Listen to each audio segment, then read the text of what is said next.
And so, the demise of Insect General Torren had set off a significant shift on the battlefield, impacting not just Gabil's group but also catching the attention of Karion, Midley, and Obra. They were all concerned that the balance of power in the battle might be disrupted. In that moment, they collectively made a crucial decision. Karion took the initiative.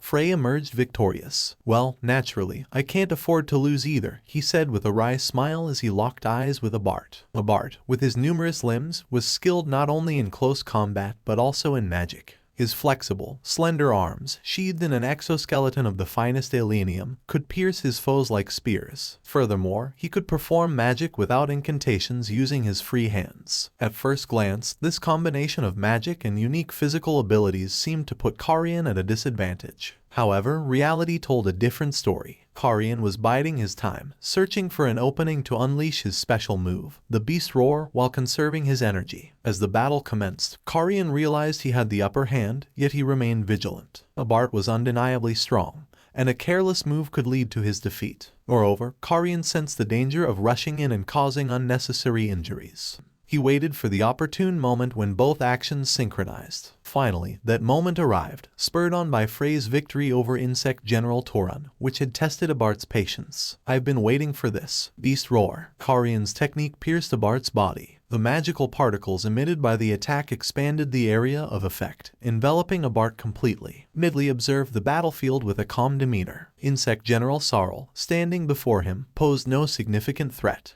You approach this naively. You may be confident in your poison, but it won't work against me. If your tactic of relying on your poisonous tail fails, what then? Damn it, so cocky. Midley's taunt provoked Sorl's anger. However, his increased power from fury proved futile if he couldn't land a hit. Sorl's repetitive actions made him an easy target for Midley. Although finishing him off would be simple, Midley refrained, aware of the eerie atmosphere pervading the battlefield. What was this lingering sensation? It seemed like a probing of his power. It appeared his adversaries had lost interest in him, implying they could eliminate him at any time. Obra had also detected this presence, just as he had. Obra, similarly, refrained from defeating her Insect General opponent immediately, as the power gap was vast. She seemed to share Midley's objective. The others remained oblivious. Kara, locked in a fierce battle with the enemy General Zess, had no time to spare for unrelated matters. Geld, confronting an insect general resembling a giant centipede, was almost on par in terms of presence. He couldn't afford to be distracted either, and Midley didn't want to cause unnecessary concern. Gobta and Ranga, facing Peliod, were too preoccupied with their formidable opponent. Midley appreciated their presence, realizing they had saved Phobio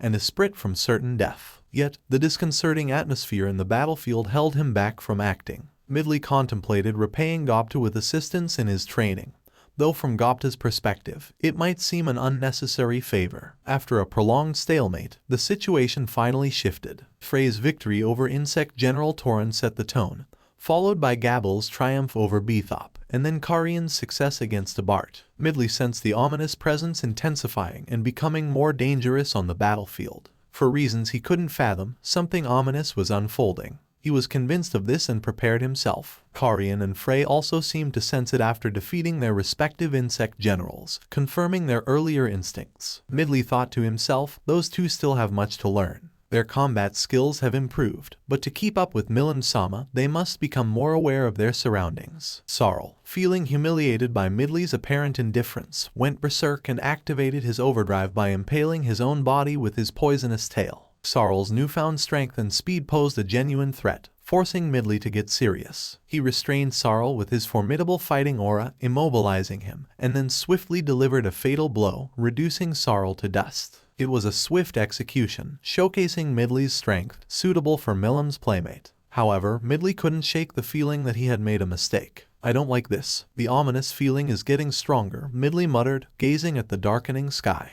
The chills running down his spine warned him that killing Sorl had been a grave error.